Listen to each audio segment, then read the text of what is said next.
por vía virtual. Con especial agrado voy a presentar esta mañana la conferencia del doctor Ricardo Correa sobre obesidad e inflamación, manejo e investigación.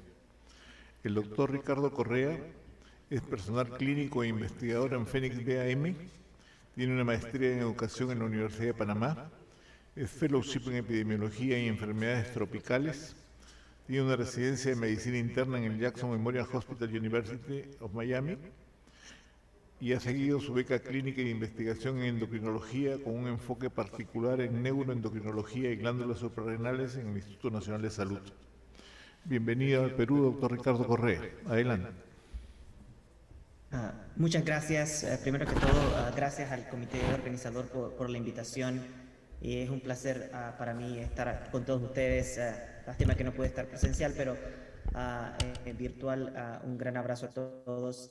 Y vamos a empezar entonces con el tema de obesidad conversaremos un poco sobre el manejo de obesidad, ciertos medicamentos que no han sido aprobados todavía, pero que tienen grande posibilidad de ser aprobados. Y al final voy a tratar de hablarles un poco sobre tratar de cambiar el concepto de reducción de peso para un concepto más de manejo de inflamación.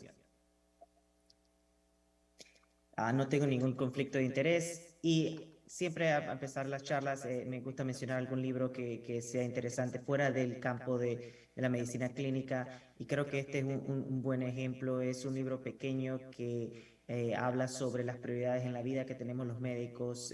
Paul era un residente de neurocirugía de último año cuando le descubrieron cáncer metastásico de pulmón. Y él en su libro habla sobre cómo cambió su vida siendo la perspectiva de ser primero médico, después un paciente, y cómo cambian prioridades. Entonces, un buen libro para lo que es el bienestar médico. Empezando, vamos a hablar sobre el modelo de enfermedades crónicas, que en este caso lo aplicaremos a obesidad, pero sabemos que la enfermedad se genera por factores tanto ambientales como factores genéticos, y estos mismos factores ambientales y genéticos van a influenciar la enfermedad y van a predisponer al paciente a presentar más comorbilidades dependiendo cómo esté. Entonces, en este caso es el mismo modelo que se puede utilizar para diabetes, para otras enfermedades crónicas, y vamos a utilizarlos para obesidad. Y cuando hablamos de obesidad, todos entendemos que lo que utilizamos en la actualidad, sinceramente, es el índice de masa corporal. Pues hay mucha discusión de que este no es el mejor índice. Definitivamente, por ejemplo, un paciente que tenga alto grado de masa muscular, todos sabemos que su índice de masa corporal va a estar aumentado, no necesariamente por la grasa de tejido adiposo o por la masa de tejido adiposo, y entonces no va a tener las complicaciones que un paciente que tenga mayor tejido adiposo. La enfermedad de obesidad es una enfermedad progresiva donde el adipocito, que es una célula endocrina, va a causar mucha inflamación, lo que va a causar las complicaciones que vemos en los pacientes con obesidad. Y regresando al índice de masa corporal, entonces sabemos que todo paciente que tiene un índice de masa corporal mayor de 25, excepto por la etnia asiática, se considera sobrepeso, y más de 30 obesidad a la clasificación 1, 2, 3. Entonces, muy importante también mencionar que todavía no tenemos tanto data de estudios en otras razas y etnias para considerar cambiar el número de 25, pero se están haciendo algunos estudios, por ejemplo, en la raza afroamericana, para ver si realmente el índice de masa corporal es 25 el corte para sobrepeso o quizás un poco más. Entonces, todo esto está en cambio. Quizás haya mejores datos sobre tejido adiposo utilizando, por ejemplo, el scan de hueso, donde se puede apreciar los diferentes tipos de masa que existen, no solamente la masa grasa, pero sino el tejido muscular. Entonces, quizás esto va a venir en un futuro donde el índice de masa corporal, a pesar de que es el screening o el tamizaje que utilizamos ahora, quizás vaya a cambiar. Y en niños, definitivamente menores de 5 años principalmente, se utiliza el percentil. Todo niño que esté por arriba del percentil el 85, pero debajo del percentil 95 se considera o sobrepeso, y todo el que esté por arriba del percentil 95 se considera obesidad. ¿Y qué es lo que está pasando? Tenemos una epidemia de obesidad principalmente por la gran cantidad de carbohidratos densos que estamos comiendo en nuestras dietas. Y a pesar de que en el 2013 la Sociedad Americana de Estados Unidos de Medicina declaró como una epidemia a la obesidad, vemos que 9 años después seguimos teniendo más casos, y es porque el manejo se ha tratado de forma como si fuera una enfermedad aguda y no como una enfermedad crónica. Y aquí tenemos el problema de que no los costos de los seguros no cubren los medicamentos. Hay mucho estigma, que todos hemos hablado sobre obesidad. El mismo sistema de salud ha causado disparidad y falta de equidad a los pacientes que sufren de obesidad. Todos sabemos que hemos escuchado en algún momento algún paciente que nos ha dicho que cuando llega a la sala de espera del consultorio, nos dice que no ha podido ver, que no hay sillas para su peso, o cuando algún personal de la salud lo tratan mal, o que el seguro les quiere cobrar más porque sufren de obesidad. O, por ejemplo, que los médicos le han culpado que todos los padecimientos que tiene es por la obesidad. Entonces, existe un gran estigma de obesidad, que sería otro tema bien interesante en tocar, pero lo importante es que no, a pesar de que ya se ha declarado epidemia esta enfermedad, no se ha visto gran cambio en los últimos 9 años, y es algo que tenemos que trabajar más fuertemente. Y les voy a mostrar un poco de datos de Estados Unidos para que vean cómo ha sido la tendencia de obesidad en los diferentes estados. Y podemos ver que en los 90 lo que se veía mucho era que la obesidad en los estados del sur de los Estados Unidos, había estados que hasta tenían menos de 10% de prevalencia de obesidad. En el 2000 empezaron, ya 10 años luego, ya los estados ya no eran del máximo el 10%, eran de 15 al 19%. En otros estados donde habían 10% antes, o 10 a 15%, ahora ya estaban entre 20 a 25%. O sea que vimos un aumento de sobrepeso y obesidad principalmente en los mismos estados, los estados del sur este de los Estados Unidos. Empezaron a aumentar. ¿Qué pasó en el 2005? Ya la prevalencia ya no era hasta 25%, ahora era hasta casi 30%, y en unos lugares más de 30%.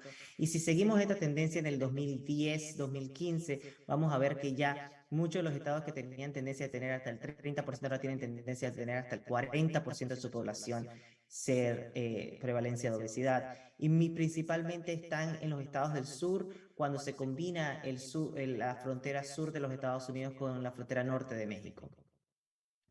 Aquí podemos ver en el 2010, como les mencionaba, ya hay mayores estados que antes no tenían mayor del 30%, ahora sí, ya tienen más de 30% en estos estados que les dije, la parte sur de los Estados Unidos. ¿Y qué pasa cuando desagregamos la data y vemos solamente a un tipo de raza etnia? En este caso, si desagregamos la data y solamente vemos los adultos hispanos para el 2020, podemos ver que ya hay lugares donde hay prevalencia más de 40% de adultos hispanos que sufren de obesidad en estos estados, quizás alrededor de Michigan e Indiana. Y los estados sur de los Estados Unidos ya están casi, muchos de ellos, con una prevalencia mayor de 35%. Entonces, vemos que no es igual para todos. No le puse la data pero cuando vemos, por ejemplo, los asiáticos en Estados Unidos, vamos a ver que la mayoría de ellos van a estar menos del 20% de prevalencia en todos los estados, y los blancos no hispanos van a estar quizás máximo entre un 25%. Entonces, que vemos que la disparidad existe principalmente entre las minorías no representadas, como son los hispanos, los afroamericanos y los nativoamericanos, que son los que mayor prevalencia tienen, y son los que hacen que la prevalencia en esos diferentes estados tienda más a subir. Pero no es igual en toda la población, principalmente en población minorías. Cuando vemos en Estados Unidos por origen étnico, podemos ver que los más afectados son los nativoamericanos, y después de ello le siguen los hispanos, principalmente los mexicoamericanos, los puertorriqueños y los cubanos. Y esto está ajustado a la población en general de esa misma etnia en Estados Unidos. O sea que podemos ver que definitivamente de todas las etnias hispanas, la mexicoamericana es la que más afectado está. Y cuando nos vamos a ver a la prevalencia de obesidad en Latinoamérica, podemos ver que en los países del Caribe, como son Barbados, Trinidad y Tobago, Jamaica, Cuba, son los que mayor prevalencia tienen. Definitivamente tenemos de segundo lugar a México y el resto de los países van disminuyendo, todo ajustado por la población. Pero definitivamente los países del Caribe son los que en mayoría son los que mayor prevalencia de obesidad tienen en Latinoamérica. Y saltando entonces al mundo, no es la prevalencia de obesidad no solo es un problema en las Américas, sino es un problema a nivel mundial, principalmente mayor en Asia, con India y China aumentando exponencialmente su gran cantidad de pacientes que sufren de obesidad. Entonces, es un problema global que debe ser tratado de manera global y no solamente para una región o un país. Y vemos que para el 2017, 603 millones de habitantes del mundo sufrían de obesidad. Ahora quizás podemos ver un poco más de los últimos datos y 107 millones de niños sufrían de obesidad. Entonces estamos viendo que por cada 6 o 5 adultos, un niño sufre obesidad. Y entonces esto es bastante preocupante porque definitivamente las siguientes generaciones entonces van a tener más prevalencia. Cuando vemos la data a nivel de, por ejemplo, de sexo o de género, en 7 países con mayor del 50% de las mujeres que sufren de obesidad son pacientes del Medio Oriente. Podemos ver que la prevalencia global para el 2013, cuando vemos sobrepeso y obesidad, es más obesidad, 68% comparado a 32% de sobrepeso. ¿Y cuál es el gran problema de tener alta prevalencia de obesidad? Es el costo y las implicaciones en salud pública. Podemos ver que los pacientes que sufren de obesidad tienen una disminución de la expectativa de vida comparado a pacientes que no sufren de obesidad.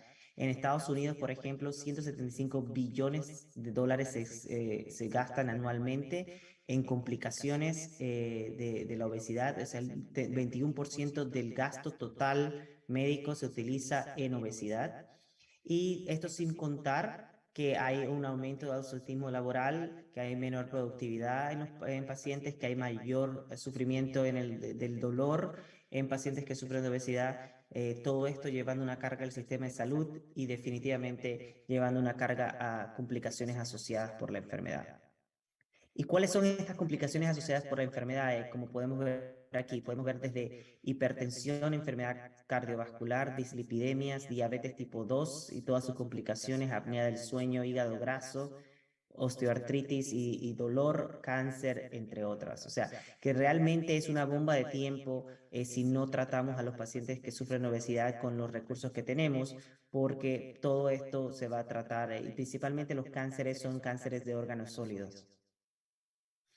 Y esto es lo que quería mencionarle. Por ejemplo, cuando hablamos de cánceres en hombres, los más significativos han sido cáncer de colon recto, de estómago, de páncreas y de hígado.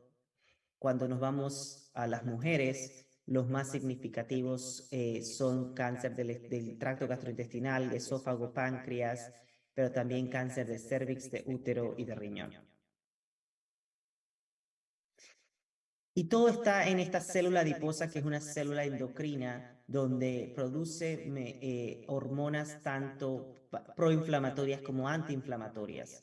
Y aquí les pongo que dice proglicémicas o antiglicémicas, la podemos cambiar a proinflamatorias y antiinflamatorias. Entre las antiinflamatorias sabemos que la leptina, la adiponectina son las más frecuentes, y entre las proinflamatorias, la resistina y las citoquinas con los factores de necrosis tumoral son los más frecuentes. Y entonces está en constante movimiento tratando de que cuando hay un exceso de adipocitos, la mayor cantidad de hormonas que se van a producir son proinflamatorias, y hay un momento donde disminuye la cantidad de adipocitos, donde la mayor cantidad van a ser antiinflamatorias. Entonces hay un balance definitivamente que se pierde en las personas que sufren de sobrepeso y obesidad. Y cuando vemos cómo se regula esto, es bastante complejo, pero siempre lo veo como el hipotálamo es un termostato que está seteado a cierto nivel. y que dependiendo si perdemos peso, entonces va a tratar de contrarrestar esa pérdida de peso para llevarlo al nivel que estaba seteado, aumentando ciertas hormonas y disminuyendo otras. Sabemos que aumenta el apetito por la grelina y porque disminuye la leptina. Sabemos que hay menor actividad energética porque disminuye la energía basal, y sabemos que hay un aumento de la necesidad de adquirir energía, aumentando el hambre. Y si ganamos peso, entonces es lo mismo, pero en lo opuesto donde se va a bajar. Entonces, ese hipotálamo que está controlando la regulación del peso corporal es el que tenemos que afectar para poder llegar a ese peso ideal que estamos buscando en nuestros pacientes. ¿Cómo lo hacemos? Siempre se había hablado de estilos de vida saludables, que vamos a hablar un poquito, pero definitivamente lo que nos ha dado muchísimo más son los medicamentos y las cirugías. En el área medicamentosa, que vamos a hablar, definitivamente todos estos medicamentos actúan a nivel central, solamente uno que no, actúa a nivel central para balancear ese hipotálamo. Y ¿por qué está pasando esto? Como sabemos, al principio empezamos a hablar de las enfermedades crónicas y todo tiene que ver con ambiente y genética. Entonces, vamos a empezar con la genética. Sabemos por estudios que se han publicado desde los 90 que cuando se comparaban gemelos idénticos en que fueron criados iguales que criados separados, vemos que 66% de ellos, de los que eran obesos, se fue explicado por la genética y 33% de los por factores ambientales. Tenemos obesidad en menos del 5% de los casos en los pacientes que se llama monogénica. Son mutaciones genéticas que ocurren en ciertos pacientes, no en las más frecuentes. Muchos de los pacientes que vienen a la consulta definitivamente vienen buscando que sufren de algún tipo de obesidad monogénica, pero realmente es menos del 5% de toda la población que sufre de obesidad. Y estos son la mutación del receptor 4 de melanocortina. Tenemos mutaciones en el receptor de leptina, el precursor de la ACTH, que POMC tiene algún problema cuando hay problemas en POMC, y también, por ejemplo, aumento de la prohormona convertasa 1, que puede darnos causa de obesidad monogénica. Pero la más frecuente es la obesidad poligénica. Se han identificado hasta ahora muchísimos genes involucrados en el proceso de causar, definitivamente que tienen que ver mucho con factores ambientales. Cuando los dos se ponen en contacto, entonces es que se produce la enfermedad. Y la epigenética tenemos que hablar un poco porque se ha visto que hay predisposición en intrautero cuando la madre sufre de obesidad en predisponer a los niños. O sea, muchos de estos datos se dan. Y definitivamente el microbioma es el otro componente donde se han visto cambios en el microbioma en pacientes que sufren de obesidad comparado a los pacientes que no sufren de obesidad. Y cuando se hacen trasplantes fecales en estos pacientes, disminuye el peso. Entonces, todas estas cosas que están ahora mismo en el estudio son factores importantes para tratar la obesidad. ¿Cuáles son las enfermedades?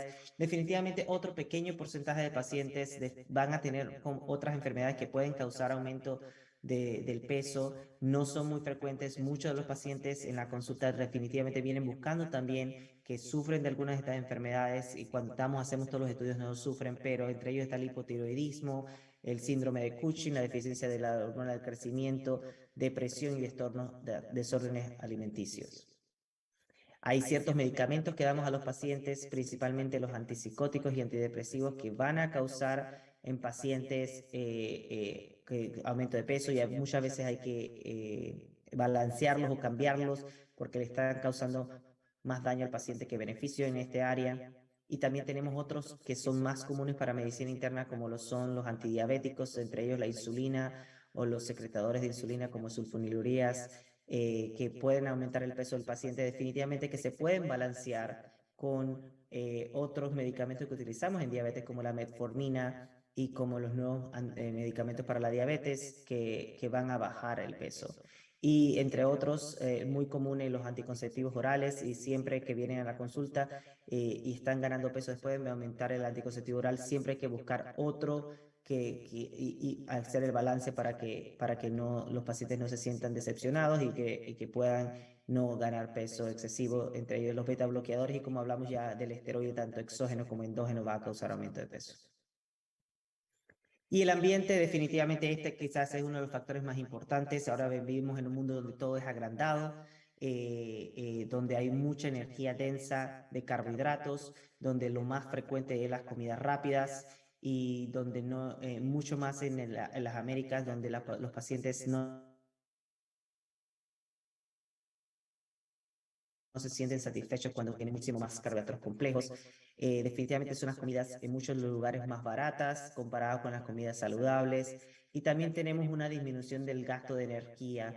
Entre ellos está el uso más de aire acondicionado, calefacción, disminución de caminar o utilizar algún mecanismo de transportación donde necesite energía y definitivamente dificultad. Aquí está la disparidad que se puede ver, por ejemplo, en Estados Unidos con la población obesa, es la disminución de acceso a comidas saludables por el costo. Y ahora entonces, ¿cómo las estrategias del tratamiento de la obesidad lo podemos dividir en tres grandes grupos? El estilo de vida, los medicamentos y las cirugías. Uno extra que les quiero mencionar aquí son las investigaciones que vamos a hablar al final de la charla, pero estos son los tres pilares que se están basando ahora mismo en el manejo de la obesidad. Definitivamente tenemos evidencia sobre el manejo del estilo de vida. Sabemos que son efectivos, sabemos que los pacientes pierden peso y mejoran la calidad de vida. El gran problema es que también sabemos que no son sostenibles en el tiempo. Entonces, cuando hablamos de intervenciones del estilo de vida, hablamos de que tenemos data, pero que no son sostenibles, entonces que son difíciles. Y por eso entonces se recurre a las otras dos estrategias como son el manejo clínico y el manejo quirúrgico de la obesidad. Con los estilos de vida podemos hablar de diferentes tipos de estrategias que se han utilizado, desde estrategias individuales o libros hasta estrategias en grupo que son quizás, que pueden ser estructuradas o no estructuradas, que son quizás las que más efectivas son y se pueden mantener un poco más en el tiempo. Entonces, todos estos diferentes se han estudiado y se ha visto los resultados, pero como dije, siempre es difícil la sostenibilidad en el tiempo, y cuando hablamos de obesidad, viendo de una enfermedad crónica, una obesidad que va a ser para toda la vida, la tenemos que ver como si fuera la hipertensión o como si fuera diabetes, donde los pacientes van a estar en esto por toda la vida. Entonces es difícil mantener por toda la vida estos cambios de vida en los pacientes. Las recomendaciones, muchos de ustedes las conocen, pues dependiendo del el género, entre 1.200 y 1.500 calorías para mujeres y 1.500 y 1.800 calorías para hombres. Y en los ejercicios, la recomendación hasta ahora es que son 30 minutos 5 veces a la semana. Entre más intensificación del ejercicio, mejor es para los pacientes. No necesariamente necesitan ser 30 minutos en un solo parte del día. Muchos pacientes lo hacen 10 minutos 3 veces al día y es igual de efectivo. Cuando la pregunta siempre viene sobre las dietas, ¿cuál es la dieta más efectiva en esto? Definitivamente no se ha encontrado una mejor que la otra. La que siempre se recomienda es la que el paciente pueda sostener en el tiempo. Muchos pacientes hacen dietas muy drásticas para perder peso rápidamente durante los primeros meses, pero no se mantienen en el tiempo y vuelven a ganar lo mismo y quizás un poco más. Esto lo vimos en un programa de televisión que se llama El Gran Perdedor, donde para el estímulo estaba ahí para ganar una plata al final, perdían muchísimo peso, pero luego todos esos participantes al final ganaron todo su peso de vuelta y quizás un poco más. Entonces, dietas, definitivamente no hay una en específica, sino es la que el paciente pueda usted negociar con el paciente para que sea al final del día la mejor. Ahora sí vamos a hablar entonces del tema más importante de la charla, que es sobre el manejo clínico de la obesidad. Y podemos tener lo que consideramos hasta ahora los manejos a largo plazo, que todavía no está la data muy lejos, quizás 2 a 5 años de la data, pero que se está obteniendo cada día más. Y son los manejos de los medicamentos que van a ser para el manejo crónico de la obesidad. Hay un manejo, hay otros medicamentos que son para corto plazo, principalmente dos que son quizás para pacientes que necesitan ir a una cirugía y que el cirujano de alguna forma le ha recomendado que tienen que perder tanta cantidad de peso y esos se van a utilizar, no están aprobados para largo plazo. Algunos se utilizan fuera de aprobación para largo plazo, pero pueden tener ciertas consecuencias y entonces los off-label, los medicamentos off-label que no son aprobados para la obesidad, pero que tienen ciertos beneficios en pérdida de peso. La cirugía no nos vamos a enfocar en esta parte, pero definitivamente hay métodos quirúrgicos, cirugía bariátrica, también hay procedimientos que los gastroenterólogos utilizan, donde como el balón gástrico y otras nuevas tecnologías que no lo voy a tocar sobre el tema de la parte quirúrgica, sino que me voy a enfocar en los medicamentos. ¿Cuándo está indicado el manejo clínico de la obesidad? Está indicado en todo paciente que sufre de sobrepeso mayor de 27 de índice de masa corporal que tenga alguna comorbilidad, llámese hipertensión, diabetes, dislipidemia, o en todo paciente que tenga un índice de masa corporal mayor de 30. El razonamiento es que quizás estos pacientes ya hayan estado en cambios de vida saludables y no hayan podido sostenerse y ya no sigan perdiendo peso. Y definitivamente el mejor razonamiento es porque estos medicamentos actúan a nivel central, disminuyendo la ansiedad por la comida, aumentando la saciedad. Entonces, cuando hablamos de ese hipotálamo siendo el termostato, podemos ver que estos medicamentos bajan ese nivel de termostato, entonces que es más fácil. Definitivamente el lado opuesto es que cuando ponemos y podemos y terminamos el medicamento, o el paciente no puede seguir tomando el medicamento, entonces va a regresar ese termostato a su nivel normal y el paciente va a ganar el peso si no se mantiene fuertemente con los estilos de vida saludable, que es quizás lo que pasa casi siempre. O sea que hay un balance entre estilos de vida y farmacoterapia. Definitivamente, en el concepto original se decía que siempre el paciente tenía que demostrar pérdida de peso a través de estilos de vida saludables y luego entonces podemos empezar farmacoterapia. En la actualidad, definitivamente pacientes que necesiten farmacoterapia no necesariamente tenemos que esperar que nos demuestren que hayan perdido peso a través de estilos de vida. Sí que hayan cambiado su estilo de vida, pero muchas veces le estamos dilatando al paciente la oportunidad de recibir la farmacoterapia para perder peso y entonces en este proceso pueden llegar a tener más comorbilidades. Y el manejo usualmente es bastante común para todos los medicamentos. Se comienza el medicamento y luego de 3 meses se evalúan los resultados. Si el paciente perdió más de 5% de su masa corporal, entonces podemos continuar con el mismo medicamento. Si el paciente perdió menos de 5% de su masa corporal, entonces es necesario cambiar el medicamento. Sobre el concepto de adicionar nuevos medicamentos, esto tampoco tiene mucha evidencia, pero se ven que pacientes que están estables, que han llegado a la dosis máxima de un medicamento y con esa dosis máxima ya han perdido cierta cantidad de peso y se fueron ahora a la parte estable, entonces es bueno agregarle otro medicamento para entonces poder continuar esa pérdida de peso. Y vamos a ver los que están aprobados actualmente por la FDA. Son 4 medicamentos, el Orlistat, que actúa a nivel periférico, es el único nivel periférico, y los otros 3 que actúan a nivel tanto central, a través del hipotálamo o a través también a través del tracto gastrointestinal. La combinación de la larga liberación de fentermina topiramato es una de ellas. La combinación de larga liberación de bupropión naltrexona es el otro, y tenemos entonces los agonistas de la GLP-1, los dos aprobados son la liraglutide y la semaglutide, que es el último que ha sido aprobado con muchísimos buenos resultados. Definitivamente aquí está todavía no aprobado, pero que se está usando off-label, y se los voy a mencionar, es la combinación del agonista GLP-1 con agonista GIP, perdón, que es el tirzapatide.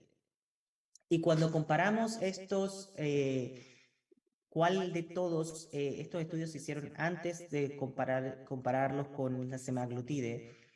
Pero cuando comparábamos todos los estudios, ¿cuál de ellos era el medicamento que más pérdida de peso producía? Era la combinación de fentermina topiramato. Definitivamente la semaglutide ahora la podemos, si tendríamos que dibujarla, podríamos ponerla que lleva hasta un 16% a 20% de pérdida de peso, y la tirzapatide, que es la que se aprobó recientemente para diabetes, todavía no para obesidad, puede llegar hasta un 20 o un 25%, comparable con lo que se pueda reducir en cirugía bariátrica. Entonces, ahora estamos hablando de manejo de clínico de la obesidad. Muchas veces, quizás en el futuro, tendremos que comparar que no todos los pacientes los mandaremos para cirugía bariátrica porque van a haber medicamentos tan efectivos como la cirugía bariátrica. Pero cuando hablamos de la descontinuación de los medicamentos, quizás lo que más se descontinúan es el bupropión y el orlistat. Ya la lorcacerina está aquí porque estos estudios son un poco de antes del 2017. La lorcacerina fue eliminada por sus efectos adversos, pero entre el orlistat y el bupropión, naltrexona eran los que más se descontinuaban. Y el costo siempre es un problema. Todos estos medicamentos muchas veces no son aprobados por el seguro. Pacientes que tienen bajo seguro, que no tienen seguro, no pueden acceder a estos medicamentos. El costo de los agonistas de la GLP-1, principalmente semaglutide y liraglutide, están alrededor de $900 a $1.500 por mes. Es casi inaccesible para pacientes. Y podemos ver que entonces el costo de los otros está alrededor de $100 a $200, que también, si lo vemos como una enfermedad crónica donde tienen que tomar para toda la vida el medicamento, es un problema. Y esto es un gran problema, de que la disparidad en el manejo de la obesidad, que ha afectado también, como le dije, desde que se declaró como una epidemia hasta ahora. Muchos de los factores ha sido esto, que el costo de los medicamentos para el manejo de obesidad no son accesibles para ciertos tipos de pacientes, quizás la mayoría de los pacientes que van a la clínica. Entonces, estamos en ese proceso de tratar de aumentar la conciencia a nivel de los legisladores para poder que esto se considere como una enfermedad, que es lo que es, y se pueda aprobar estos medicamentos para la población que no los pueda adquirir. Vamos a empezar con el primero, que es la combinación de larga acción de fentermina topiramato. Sabemos que la fentermina es un simpático mimético que disminuye los mecanismos centrales del apetito. El topiramato, un estabilizador del humor, que suprime el apetito y aumenta la sensación de saciedad. ¿Cuáles son los beneficios? Es que es una pastilla una vez al día y es bastante efectivo. Después de la semaglutide, es el más efectivo que existe, donde la pérdida de peso está entre quizás un 7 a un 12%. ¿Cuáles son las contraindicaciones? Definitivamente no se puede parar el medicamento cuando está en dosis alta. La dosis mayor, que es la de 15 miligramos con 92 miligramos de topiramato, inmediatamente, porque puede causar ciertas convulsiones. La fentermina aumenta, al ser simpatomimético, aumenta la frecuencia cardíaca y la presión, y definitivamente no se recomienda que tomar estos medicamentos en la noche por el riesgo de insomnio en la fentermina. Y entre los efectos adversos más comunes que los pacientes mencionan es el de diseusia, que es el sabor metálico al tomar bebidas gaseosas, que definitivamente ayuda al paciente porque entonces deja de tomar bebidas gaseosas carbonatadas que tienen mucho azúcar, y los ayuda, pero siempre los pacientes se quejan de cuando toman el medicamento, entonces sienten este sabor. Se tiene que evitar, y casi todos estos medicamentos se tienen que evitar durante el embarazo. Ninguno está aprobado por el embarazo. Y van a ver que algunos definitivamente con la fentermina no podemos, con pacientes con presión arterial elevada o pacientes con hipertiroidismo, y todos hay que tener cierta causa cuando hay falla hepática o renal, porque algunos se puede reducir la dosis, otros no son recomendados que se reduzca la dosis, sino que no se den. Los siguientes son los agonistas de la GLP-1, disminuyen el apetito a nivel central, actuando a través de el hipotálamo, pero también causan un poco de disminución de la motilidad gástrica, aumentando la saciedad. ¿Cuáles son los beneficios? Es que se dan una vez al día la liraglutide, una vez a la semana la semaglutide, y que también tiene beneficios en la glicemia, bajando la A1C. Los síntomas adversos más frecuentes son síntomas gastrointestinales. Pacientes se quejan de náuseas frecuentemente. Por eso la dosis inicial es siempre comenzar con la dosis más baja del medicamento. Si hablamos de semaglutide, sería con 0.25, y este 0.25 tratar si el paciente se queja de mucha náusea, tratar de no aumentarla hasta un mes luego, hasta la siguiente dosis de 0.5. O sea, esto ha ayudado a que el paciente entonces se acostumbre un poco y entonces no pueda progresar a la siguiente dosis. Y así poco a poco. Los efectos adversos de pancreatitis o problemas de la vesícula biliar son bastante raros y en los últimos metaanálisis se ha podido encontrar que son muy bajos y no debería ser una contraindicación para pacientes porque si han tenido, por ejemplo, pancreatitis, una sola pancreatitis, una pancreatitis aguda, no debería ser contraindicaciones para estos tipos de pacientes. Quizás hay que tener un poco de más cuidado en pacientes que sufren pancreatitis crónica. En este tipo de pacientes sí se debería no dar estos medicamentos.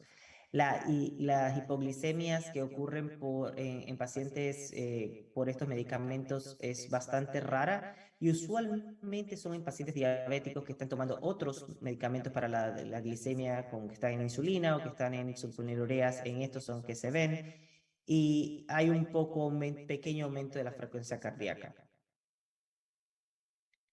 La combinación de larga acción bupropión-naltrexone tiene dos componentes, el bupropión, que es un inhibidor de la recaptura de norepinefrina y de dopamina, que disminuye el apetito, y tiene el componente de naltrexone, que es un antagonista del opioide, que disminuye la sensación de recompensa. ¿Cuáles son los pros? Es que es un antidepresivo, o sea, principalmente se utiliza en pacientes que quieren dejar de fumar por el componente del bupropión o en pacientes que tienen cierta depresión que no están utilizando otros antidepresivos. ¿Cuáles son las contraindicaciones? Es lo mismo malestar gastrointestinal, dolor de cabeza y mareos. Y definitivamente al tiene un componente antidepresivo no se debería recomendar.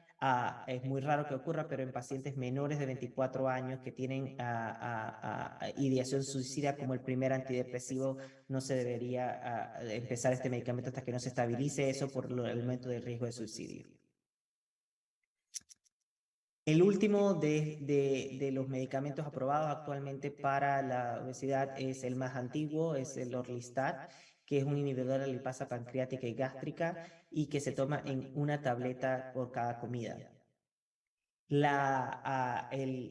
Los pros es que no es sistémico, no se absorbe sistémicamente, es el que más estudios tiene a largo plazo, hasta 5 años se ha estudiado el uso de Orlistat con muchos beneficios y el gran problema que tiene es la adherencia. El paciente usualmente presenta malabsorción con diarreas explosivas y entonces no quiere seguir tomando el medicamento. Otro hay que tener conciencia de que la malabsorción va a causar problemas para las vitaminas liposolubles y definitivamente si el paciente está tomando medicamentos que requieran mayor absorción como lo son la warfarina y la levotiroxina, debe tomarse en cuenta esto antes de empezar el medicamento. No es contraindicación, pero habría que aumentar un poco más la dosis de los otros medicamentos y estar constantemente monitorizando o el INR o la TSH en estos pacientes. Ahora, los dos medicamentos que están aprobados para el manejo de la obesidad a corto plazo. Estos pacientes, como le mencioné, que necesitan perder peso porque tienen que ir a una cirugía, entonces son la fentermina. La dosis de fentermina en este caso es empezando la dosis más baja de 37.5, diferencia de la fentermina de larga acción que empezaba en 3.5 en la combinación. En este caso es de 37.5. Usualmente el paciente pierde de 8 a 12 libras en 3 a 6 meses y definitivamente los efectos adversos son efectos de la fentermina como son cualquier efecto simpatomimético. El similar al bupropión, otro que también ha estudiado largo tiempo es dietilpropión.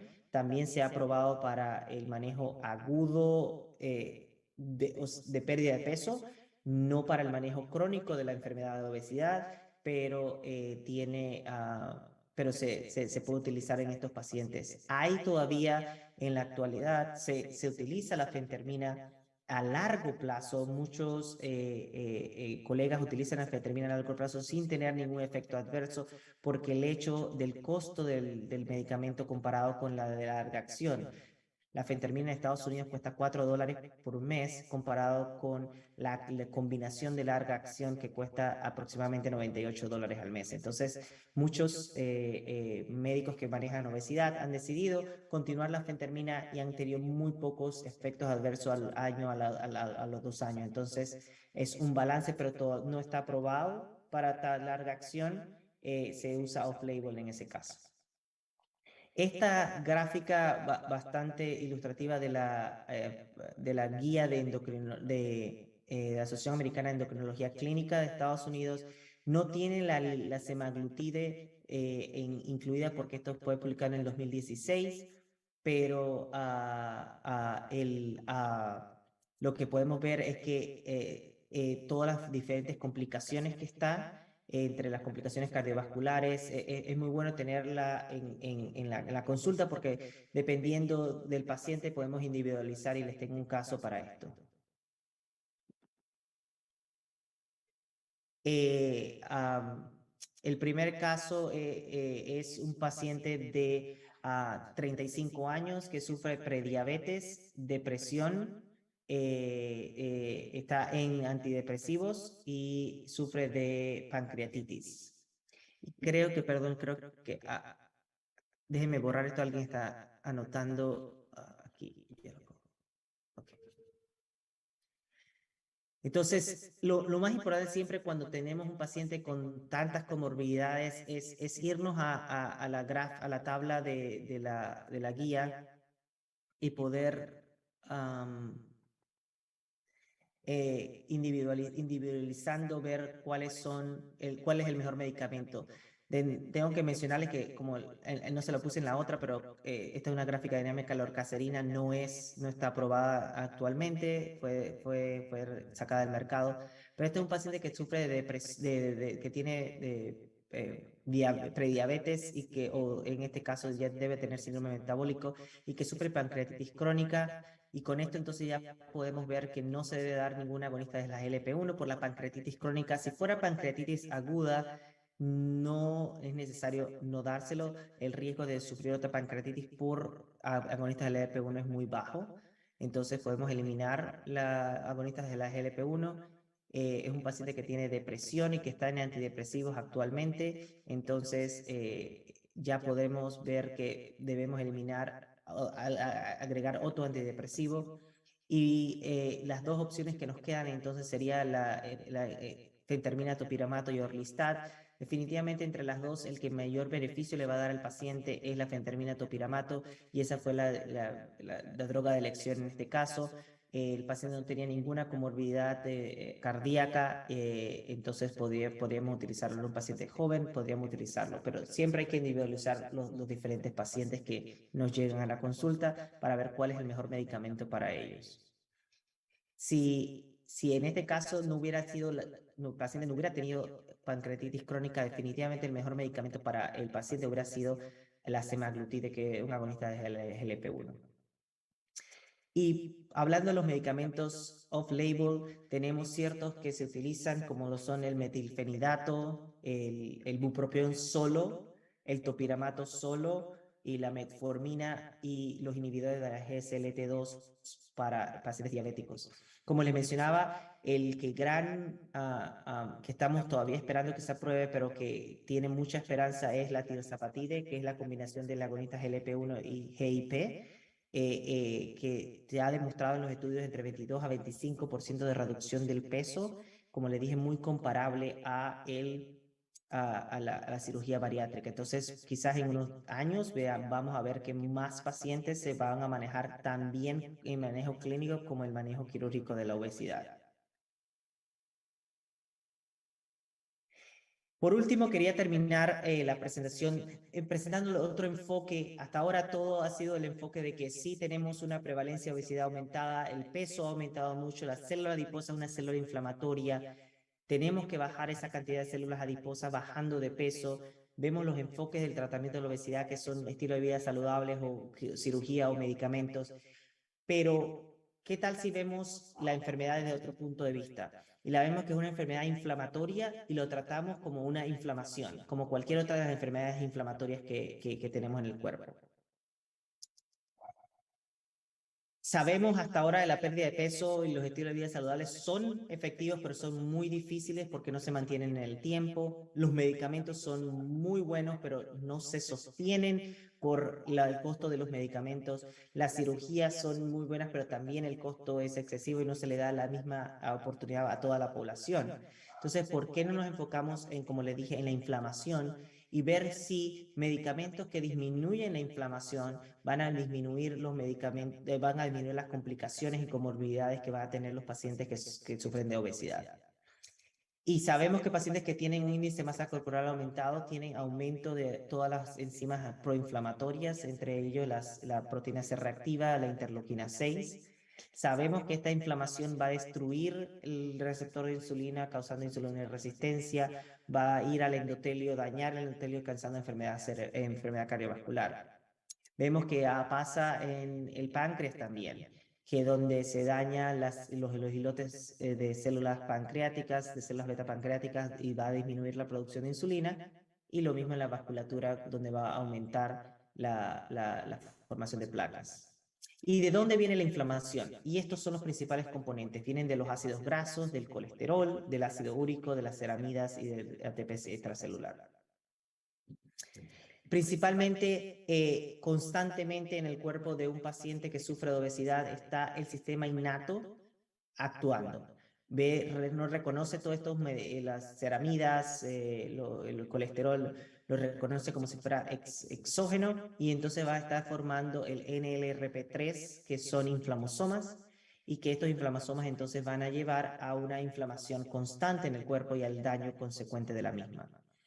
Cuando el inflamasoma se forma, es atracción de microtúbulos, donde se forma entonces el NLRP3, y entonces ahí empieza entonces a cambiarse de prointerleuquinas a interleuquinas, y entonces se causa la cascada inflamatoria. Ahora, ¿qué pasa si tratamos esta inflamación con medicamentos que bloqueen los microtúbulos para que no se forme el inflamosoma? Y entre ellos está uno que conocemos muy bien, lo tratamos para otras enfermedades como es la colchicina. Y uno de los estudios que se ha hecho en el NIH, donde tuvimos la oportunidad de participar, es utilizar colchicina en un pequeño grupo de pacientes para tratar la obesidad.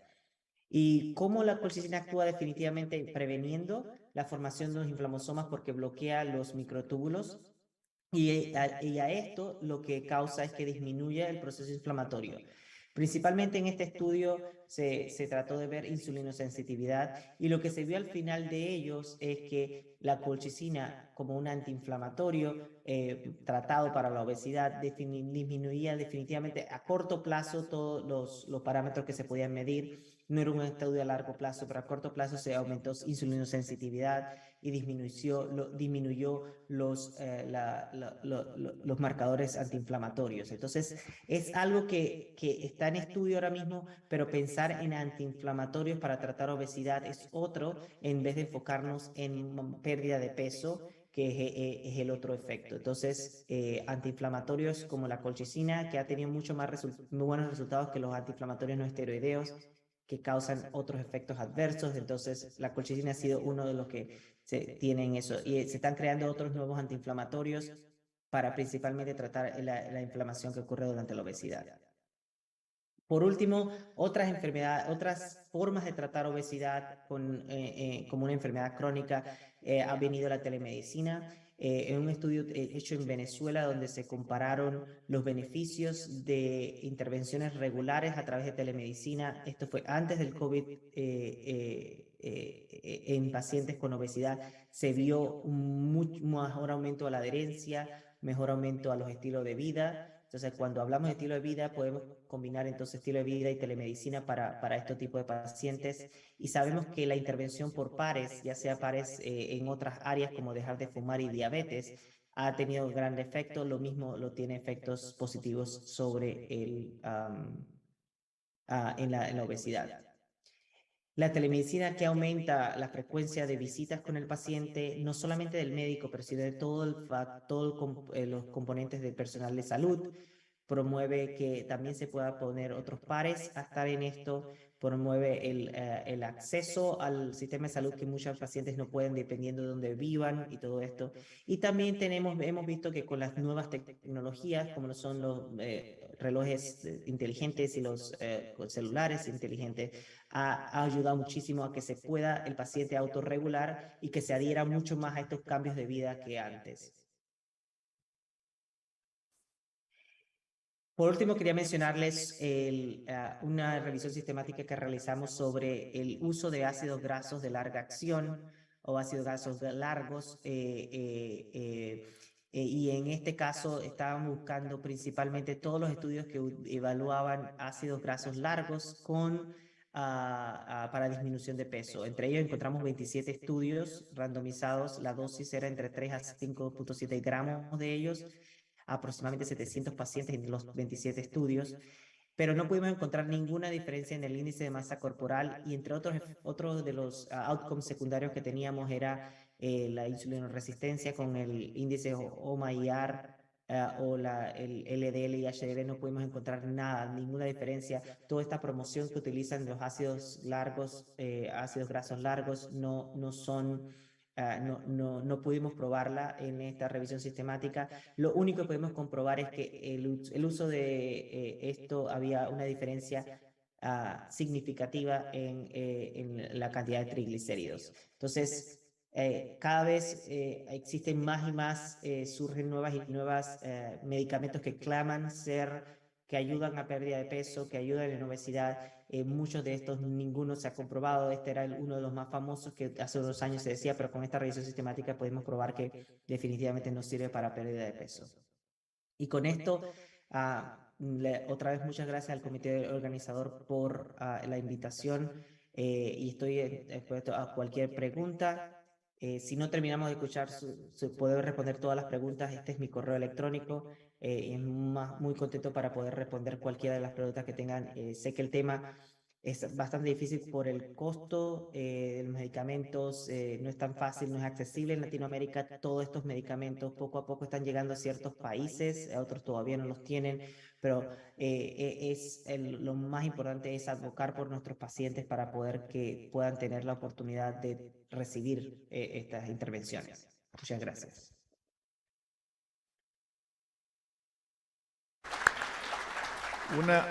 Una inquietud, doctor Correa, siendo el inicio del diagnóstico el índice de masa corporal, conociendo que esta metodología no fue desarrollada desde el punto de vista médico, ya va a cumplir casi 200 años de vigencia y es cuestionada, obviamente, en muchos aspectos, ¿no? Tanto por falsos positivos como falsos negativos.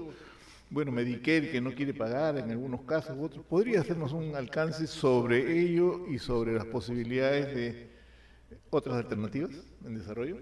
Sí, definitivamente es la discusión que tenemos ahora constantemente, es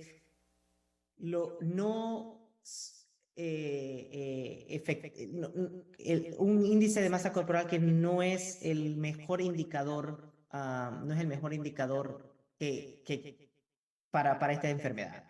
El gran problema es que hasta en la actualidad es lo que se utiliza como para tamizaje y es muy difícil tratar de eliminarlo.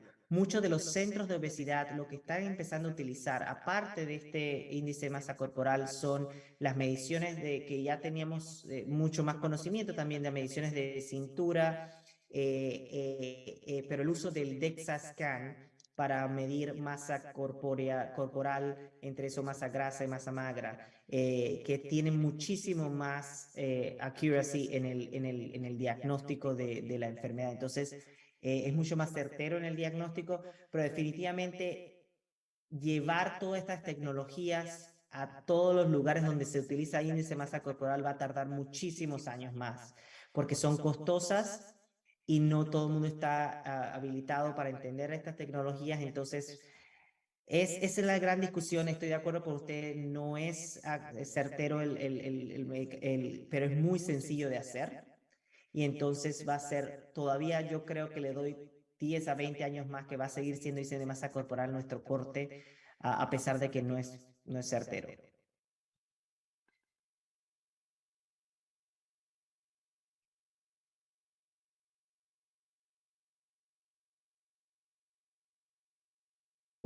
El factor tumoral alfa, interleucinas, citocinas. No precisé en la intervención el uso de biológicos, por ejemplo, infliximab, rituximab, anaquin, retanercept, o están descartados porque la cascada de la inflamación va por ese lado. Gracias. Sí, esos son los otros estudios que se están haciendo ahora mismo con biológicos, balanceando para ver, porque si hablamos todo esto está en estudio ahora mismo, pero pensando en obesidad como un proceso inflamatorio y tratando entonces a la obesidad como un proceso inflamatorio, definitivamente sí hay unos estudios con infliximab, no conozco de otros, pero con infliximab con muy buenos resultados.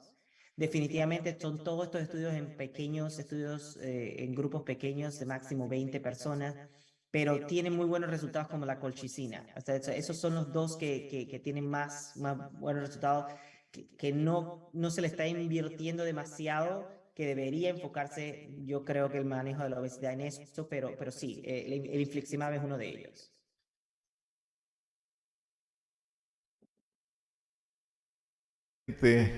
Actualización en un tema de alto impacto en la salud pública. A nombre de la Sociedad Peruana de Medicina Interna, con su presidente, el doctor James Gutiérrez, aquí presente, le agradezco por esta contribución. Muchas gracias. Muchas gracias otra vez por la invitación. Un gran saludo.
Muy buenos días a todos, muchas gracias por permanecer acá. Mi nombre es Natalia Gudelo, yo soy médica internista de la Universidad de La Sabana de Colombia, médica endocrinóloga de la Universidad Militar y actualmente trabajo con PTC Therapeutics.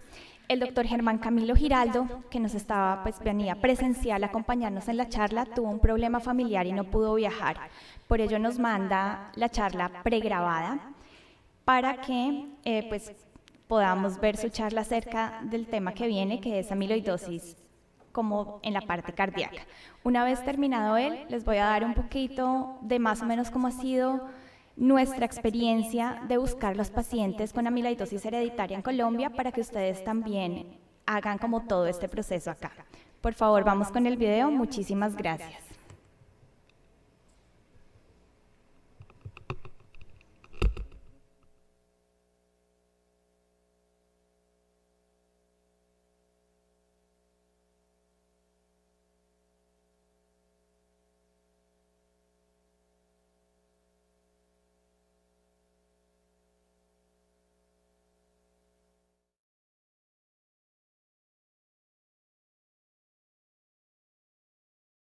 Apasionante de amor. este muchacho que tengo detrás de mí se enamoró perdidamente de esta muchacha y se fue y pidió el matrimonio. Bayardo San Clemente le dice a su familia, yo quiero casarme con esta muchacha. Y le pide la mano a la familia, se la dan y el día de la boda ella decide confesar. Ella le dice, desafortunadamente, antes de que nos casáramos yo estuve con otro hombre, estuve con Santiago Nazar. El tipo se enoja, se pone muy bravo, se pone decepcionado, triste y va y le dice a la familia, a los hermanos, oiga, ustedes me engañaron. Ustedes me dijeron que esta mujer estaba solo para mí y ella ya había estado con otro hombre. Ahí se las devuelvo. Entonces los hermanos se ponen furiosos y ¿qué deciden? Ir a respetar el honor de la familia. Entonces empiezan a correr un rumor en el pueblo y el rumor en el pueblo dice, lo van a matar, van a matar a Santiago Nazar por haber estado con ella antes del matrimonio y hacer faltar al honor de la familia. Y todo el mundo en el pueblo se enteró que iban a matarlo. Todos se enteraron sin excepción. Y cuando él estaba en la plaza, justo haciendo sus deberes, sus labores, lo matan. ¿Y saben qué? Él muere justo a la vista de la gente que no hizo o no pudo hacer nada para evitarlo. Y en ese momento la gente se sintió muy impotente porque sabían que él iba a morir, pero nadie podía hacer nada porque los hermanos sí o sí iban a defender el honor de la familia. Entonces, esto tiene mucho que ver con un tema muy apasionante que vamos a tratar el día de hoy, que se llama un visitante inesperado en el miocardio como generador de insuficiencia cardíaca. Especialmente vamos a hablar del caso de la amiloidosis. Y la amiloidosis es una enfermedad que, aunque ustedes crean, es rara, pero se encuentra en el camino. Yo soy el doctor Germán Camilo Giraldo, soy especialista en medicina interna, cardiólogo, especialista en falla cardíaca y candidato a doctor en ciencias de la salud, diabetes y enfermedad cardiovascular. Y para mí es un placer estar con ustedes el día de hoy. Muy agradecido por la invitación a este evento fenomenal, que me han dado muy buenos comentarios y estoy muy orgulloso de hacer parte de este evento el día de hoy. Agradecerle a PTC por la invitación para estar aquí el día de hoy. Vamos a empezar con un caso muy especial. Es una paciente de 78 años, mujer, que no tiene ninguna escolaridad y que tiene una buena calidad de la información. Ella llega a consultar porque tiene dificultad para respirar. Y en la enfermedad actual, el cuadro clínico de ella es muy interesante. Miren, ella viene hace más de 4 horas que viene con sensación de disnea y con cifras tensionales altas, 170-80. Ya ha consultado mucho, ha consultado más de 3 ocasiones y son consecutivas por lo mismo, disnea, y lo que han hecho es descartarle que no tenga un evento coronario. En esos procesos de hospitalizaciones hacen una anamnesis profunda y dicen, mire, ella es hipertensa, diabética, es lipidémica, tiene falla, le hicieron un cateterismo y no tiene enfermedad coronaria, además tiene fibrilación auricular, hipertensa, hizo un TEP, tiene oxígeno, y ha sido hospitalizada múltiples veces por lo mismo. Y en la revisión por sistema solamente se queja de parestesias en las manos. Miren todos los medicamentos que toma. 12 medicamentos toma. Entre ellos losartán, espironolactona, metformina, empaglifosina, furosemida, enoxaparina, trazodona, acetaminofén. Tiene muchos medicamentos. Tiene 12. La ve medicina interna del hospital y dice, mire, esta muchacha viene con disnea, con cifras tensionales muy elevadas, no está en el rango de crisis, pero es muy ansiosa. Es muy ansiosa, eso es lo único que tiene raro. Viene a estudiarse, hay que ver si cardiología tiene algo más para opinar para esta muchacha. Puede tener una neumonía, vamos a hacerle mejor un tacardio. Vamos a mirar si tiene algo en el pulmón que pueda estar generando el caso. De todas formas, como tiene historia de falla cardíaca, hagámosle un péptido y un nuevo eco. Y miren este dato tan interesante. Y dice, como tiene un componente psicosomático de los síntomas, hombre, pidámosle que la vea. Y este es el electrocardiograma. ¿Cómo lo ven? Háganse una idea. Ritmo, tiene P, yo le veo P, sinusal. Pero, miren esas derivaciones. Tiene como bajito el voltaje, ¿no? Está como bajito el voltaje, habrá que correlacionar esto con otras cosas. La ve en medicina interna con un TACAR y dice, hombre, ahí no hay infecciones, pero tiene un derrame pleural. Y además el corazón está grandecito. Y le hacen un ecocardiograma y miren lo que tiene el ecocardiograma. Dice que tiene un patrón restrictivo en la diástole, con una fracción de eyección del 54% y además tiene una hipertrofia excéntrica. ¿Hipertrofia? ¿Cómo así que una hipertrofia?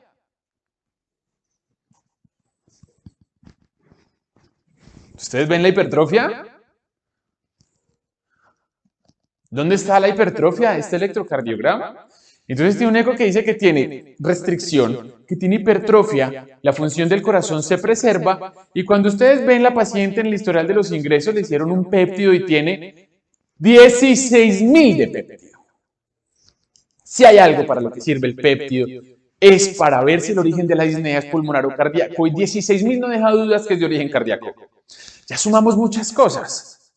Un electro con bajo voltaje, un eco que tiene un patrón hipertrófico, restricción en la diástole y además viene con un péptido en 16.000. Esto tiene que ver con el corazón, sin duda. La ve el psiquiatra y el psiquiatra dice, esto parece que es una depresión, el examen mental es normal, hagámosle solo psicoterapia.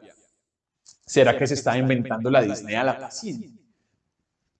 No creo, ¿será que necesitamos ver otras cositas? Entonces la ve cardiología y dice, esta paciente tiene un poquito de disfunción diastólica, en el eco se ve un patrón restrictivo. Hombre, esto está muy raro, es necesario que le hagamos una resonancia para que descartemos una infiltración del corazón. Y miren la resonancia, lo preciosa, dice, este está captando gadolinio por todas las paredes y hay ausencia de anulación, o sea que lo retiene. Esto puede ser una amiloidosis cardíaca. Pasó por psiquiatría, pasó por neumonía, pasó por una cantidad de cosas y miren hasta dónde tuvo que llegar. Siguieron con el árbol diagnóstico y miren, le hicieron una gamografía ósea con tecnesio y la ven qué pasó en la gamografía, que había una intensa captación cardíaca. ¿Es normal en una gamografía que el corazón capte tanto? No tanto. Se fueron a ver la médula ósea para ver si era alguna amiloidosis de las que se produce directamente allá y fue descartado. Y le hicieron una biopsia de grasa abdominal y dicen, tiene rojo. O sea que no había dudas. ¿Qué hicimos? Hicimos esto. Miren, contactamos el programa de diagnóstico de PTC para hacerle un diagnóstico preciso y certero a nuestra paciente. Escaneamos el código QR, dijimos, miren, necesitamos ayuda. Esta paciente sospechamos que tiene una amiloidosis, necesitamos hacerle un test genético. Le hicimos el test genético y el resultado fue concluyente. La paciente tiene una variante que es patológica para amiloidosis por transtiratina. Entonces, uno puede pensar que esto es raro, pero en realidad se ve. Miren, algo muy importante que hay que reconocer, y es que hemos aprendido en los últimos años que la diástole es un fenómeno activo, no es un fenómeno pasivo, es un fenómeno activo, necesita energía, necesita fuerza, el corazón debe generar presión negativa para dejarse llenar. Y en una diástole normal, el corazón se relaja, se llena normal y bombea la sangre. Pero ¿qué es lo que pasa cuando el paciente tiene una diástole patológica? Es que no se deja llenar, las paredes están duras, duras como una roca, entonces la sangre llega y claro, la fracción de eyección es normal, ¡boom! La fracción de eyección sale perfecto, ¡boom! 50, 60, 70, ¿cuánto quieren? Es normal, ¡boom! Pero miren eso, ¿es normal? No, él bombea, claro, mucho y lo normal, pero no se deja llenar. La sangre queda apretada, entonces la presión del ventrículo izquierdo se sube, la presión de la aurícula izquierda se sube y aparece la disfunción diastólica y la insuficiencia cardíaca.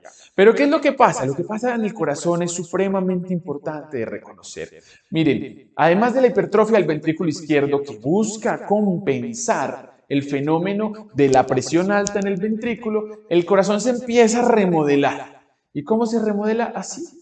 Se remodela por dentro, eso es lo que se llama un remodelado concéntrico. Entonces, si ustedes ven este huequito aquí, lo chiquitico, pues claro, usted ese huequito puede sacar el 70% de fracción de eyección, el 60%, el 55%, pero no necesariamente es normal. Y además de eso, ya aparecen distintos grados de disfunción diastólica en un corazón que se pone muy enfermo. Ahora bien, el eco nos decía, hay un patrón restrictivo. ¿Será que la amiloidosis es lo único que nos produce un patrón restrictivo? Pues en efecto no. Uno puede tener además de amiloidosis, sarcoidosis, hiperoxaluria, enfermedades restrictivas de depósito como el Gaucher, el Fabry, la hemocromatosis, la mucopolisacaridosis, el Niemann-Pick, por ejemplo, y son muchas las opciones que se pueden estar aquí depositando. Entonces uno tiene que empezar a pensar. También hay algunas que pueden ser no infiltrativas y que pueden afectar el corazón, como por ejemplo, ¿cuáles? Como la diabetes, la esclerodermia, los pseudosantomas, la enfermedad de Werner, endomiocárdicas como los síndromes carcinoides, hipereosinofílicos, hemocromatosis, cáncer, medicamentos, incluso la misma leucemia. Sin embargo, cuando yo tengo estos pacientes, tengo que pensar, ¿qué criterios diagnósticos puede haber aquí que me hagan a mí pensar que el problema está presente?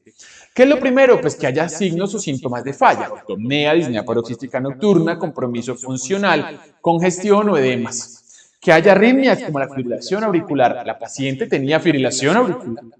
Que haya algún riesgo tromboembólico importante, lo hay en todos estos pacientes independientemente del CHA2-VASc. Y a partir de ahí yo ya tengo que empezar a demostrar el daño estructural. El ecocardiograma nos da una pista muy importante y la resonancia nos termina de caracterizar muy bien qué tipo de tejido está comprometido y en algunas ocasiones incluso puede que recurramos al cateterismo cardíaco izquierdo o derecho. Vamos a entrar en fondo un poco con lo que tiene que ver puntualmente con la amiloidosis. ¿Qué es lo que nos está pasando en la amiloidosis? Miren, este es el tejido miocárdico normal.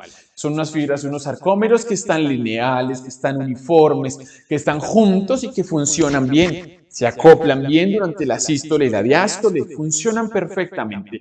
Pero los pacientes empiezan a tener cambios en la presión dentro de las cavidades. ¿Qué es lo que pasa en un paciente hipertenso normalmente? Pasa que la presión y la rigidez de la pared aumenta la resistencia vascular sistémica, entonces el corazón se pone hipertrófico para compensar. Entonces la fibra se vuelve grande y trata con fuerza de vencer la resistencia y se hipertrofia.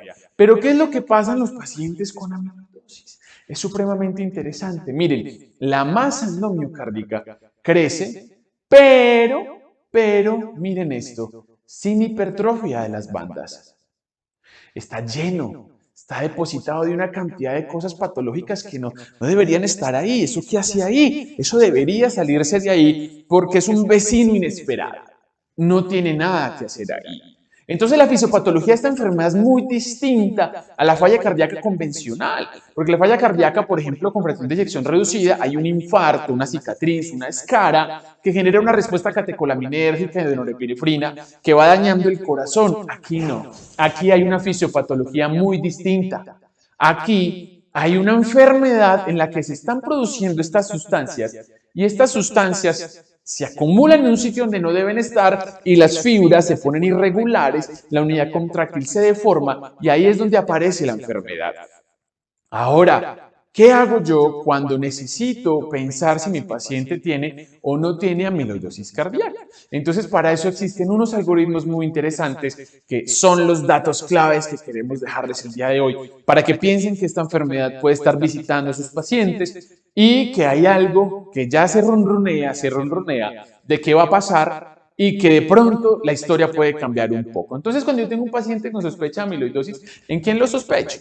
En pacientes que tengan falla cardíaca inexplicada, que tenga aumento en la pared del miocardio por eco por resonancia, que tengan electrocardiograma bajo voltaje, que además tenga una enfermedad sistémica que puede comprometer otros órganos distintos al corazón. Por ejemplo, falla renal, enfermedades periféricas, neuropatías, polineuropatías, hepatomegalia, elevación de las fosfatasas, macroglosia, cualquier enfermedad de esas. Y luego yo hago una historia clínica muy completa, miro el electro, miro los biomarcadores, miro el ecocardiograma y ya sepa dónde va. Entonces, acto seguido, yo voy a descartar ¿qué? Que no sea una enfermedad sistémica. Es decir, que no sea una amiloidosis AL o de la médula que está produciendo cadenas ligeras y las está mandando y se están depositando en el corazón.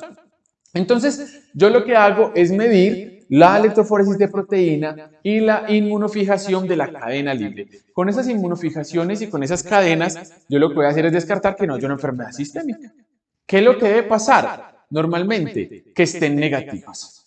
Si estuvieran positivas, como en este caso, ¿qué hay que hacer? Una biopsia de tejido graso, una biopsia de médula, y si hay rojo Congo, en estos casos, ya me tengo que ir yo a mirar qué tipo de amiloidosis es.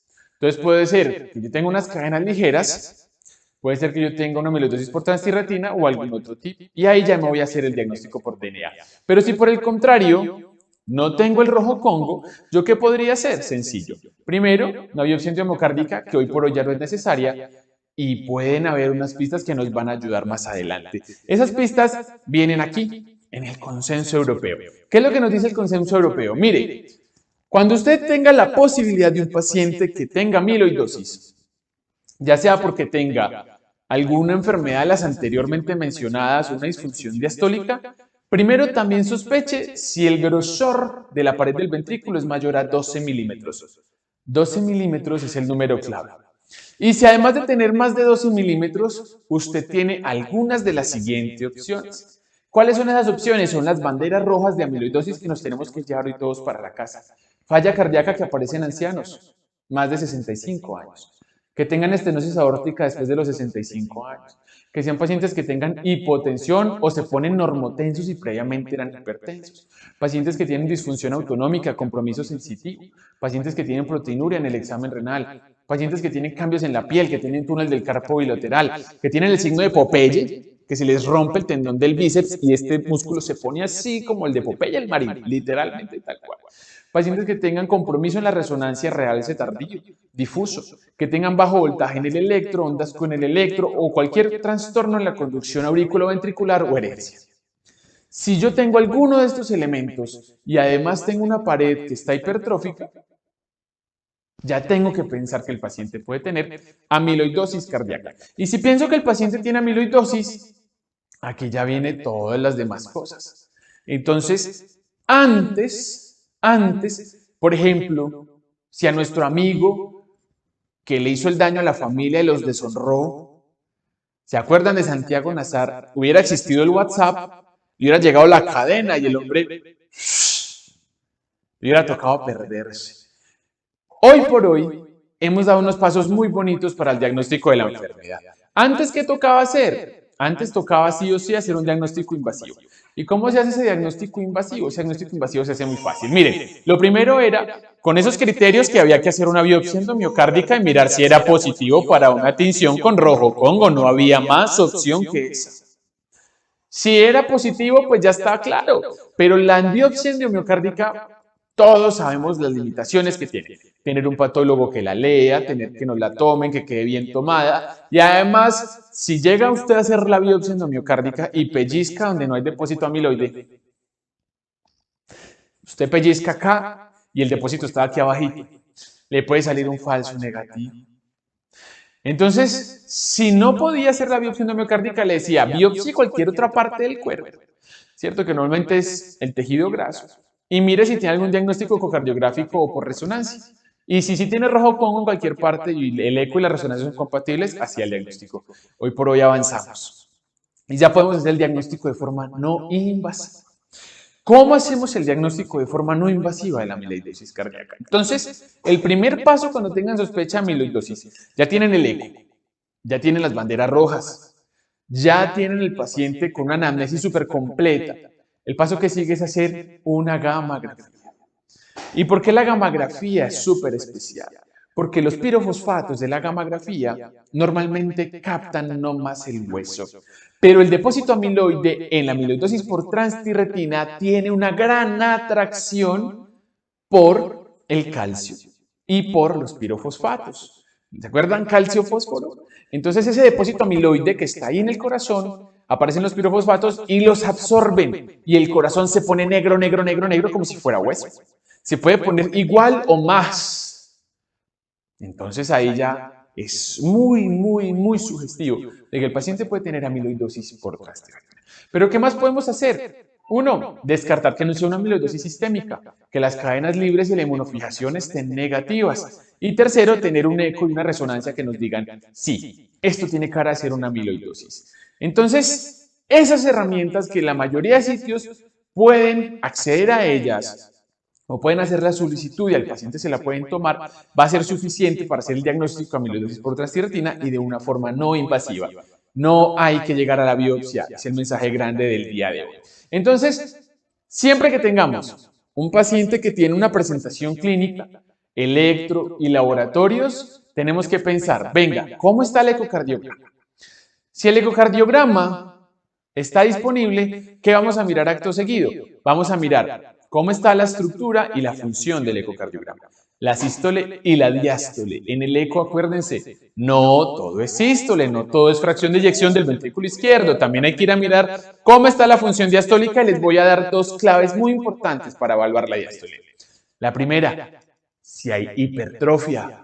Si hay hipertrofia ventricular, ya hay algún grado de disfunción diastólica.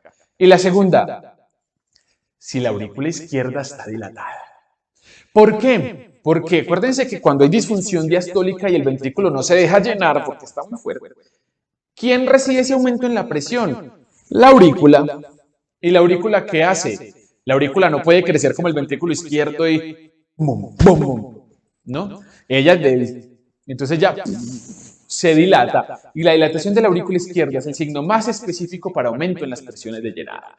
Entonces, las dos cosas que yo voy a mirar de una cuando quiera mirar bien la diástole cómo va. Entonces, sístole y diástole. Después voy y busco las características claras de la etiología y aquí aparece un dato muy bonito y se llama el strain.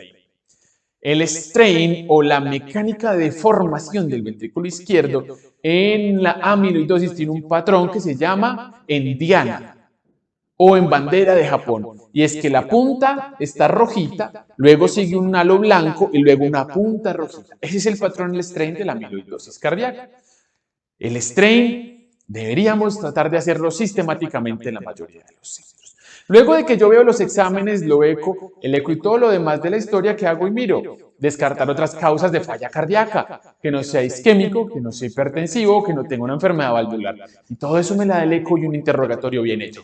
Angina, disnea, equivalentes de angina y todo lo demás que ustedes ya dominan perfectamente como buenos clínicos. Y luego tengo que hacer unos análisis que son complementarios. Esos análisis complementarios nos van a ayudar mucho a pensar qué es lo que está pasando. Ahí nacen, por ejemplo, siempre que la FEV esté preservada y que haya alguna señal de que el paciente puede tener alguna de estas enfermedades que son hipertróficas, voy y pienso. ¿Será que el paciente tiene una cardiopatía hipertrófica? ¿Será que necesita una resonancia? Y probablemente la resonancia nos va a ayudar mucho siempre que pensemos que haya una enfermedad infiltrativa. Y la resonancia es supremamente bonita, porque la resonancia nos va a dar mucha información muy útil, como por ejemplo la estructura y la función del tejido, si hay depósitos, si los depósitos que hay son simétricos, son asimétricos, si es difuso, si no es difuso, si hay sobrecarga de hierro, si no hay sobrecarga de hierro, si el edema celular está o no está. Y todo eso nos da unos patrones altamente sugestivos. ¿Qué pasa con el gadolinio y la amiloidosis? El depósito amiloide ahí en el corazón. Que el gadolinio va a pasar y como no hay una circulación normal, sino que hay puro tejido amiloide, un visitante inesperado, entonces el gadolinio se va reteniendo porque no fluye como fluiría en un corazón normal. Supremamente bonito y supremamente interesante. ¿Qué más nos puede pasar? Tenemos un paciente con falla y FEV preservada, pero las paredes son de tamaño normal. Piensen que hay que descartar que el paciente no tenga una pericarditis. La posibilidad de una pericarditis está latente, una pericarditis constrictiva, a veces el diagnóstico puede ser desafiante, pero no lo podemos olvidar. Si lo olvidamos, pues nunca lo diagnosticamos. Nos puede ayudar la resonancia porque nos descarta enfermedades infiltrativas, nos descarta enfermedades de depósito y el endocardio no sale con ninguna normalidad. Entonces, ahí es muy importante la resonancia. Y por último, cuando tengamos pacientes con FEV reducida, ya sea levemente reducida o el rango intermedio, o sea, reducida, menos del 40%, yo puedo pensar, ¿será que tengo una dilatada idiopatía? ¿Será que tengo una cardiopatía hipertrófica en estadio burnout cansada? ¿Será que tiene un estadio tardío? Entonces la resonancia nos va a dar información y habrá que pensar en otras cosas. En toxinas, en una enfermedad inmunomediada, en una enfermedad endocrino-metabólica como las patologías tiroideas o algún otro tipo de patologías. Entonces miren cómo es supremamente importante en nuestro algoritmo una muy buena clínica, un electro, un eco, una resonancia y siempre que haya sospecha de amiloidosis, una gammagrafía. Y la gammagrafía en la amiloidosis por transtirretina, siempre que haya una captación grado 3, es casi que severo, que es una amiloidosis por transtirretina. Una grado 2 es muy altamente sugestiva. Una grado 1 nos descarta definitivamente que se pueda tratar de una amiloidosis por transtirretina. ¿Recuerdan a Santiago Nazar? El hombre de nuestra historia que deshonra a la familia. Al hombre lo matan sin que nadie pudiera hacer nada. Y yo lo siento tan mío, Porque recuerdo hace algunos años, tal vez 4 años, que tuve una paciente a la que le diagnostiqué amiloidosis por transtirretina. La recuerdo mucho porque era la primera. No había nada que hacer por ella, más allá que acompañarla a una digna muerte, los cuidados paliativos de la insuficiencia cardíaca. Hoy por hoy, tenemos unas opciones supremamente bonitas y supremamente interesantes cuando tengamos este tipo de pacientes. ¿Por qué? Porque ya tenemos varios tipos de moléculas que nos ayudan a organizar y estabilizar las moléculas del amiloide, de la proteína amiloide, y si no hay amiloide circulando, no hay amiloide que se deposite en ninguna parte. Entonces tenemos moléculas que suprimen la producción de amiloidosis por transtirretina. Y ahí es donde vienen los que se llaman los silenciadores genéticos. Antes, ¿qué hacían siempre esto? Trasplantar el hígado. Cogían el hígado y lo trasplantaban y eran unos pronósticos distintos. Hoy por hoy tenemos la posibilidad de hacer edición genética y esto supremamente interesante, silenciadores genéticos. Son medicamentos que van donde está la mutación y genera todo un cambio con el RNA y hace que se deje de producir la proteína amiloide.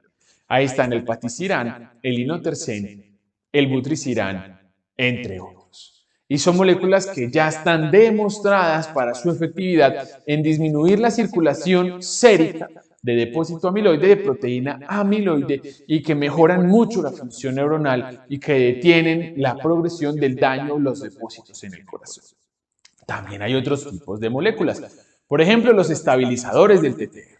Ahí está el tafamidis, el diflunisal, el acoramidis, y son medicamentos que van en el hígado y ayudan mucho a generar una estabilización en todo lo que tiene que ver con la proteína amiloide. También hay otras moléculas que están en experimentación y habrá que esperar los ensayos clínicos. Pero ¿saben algo?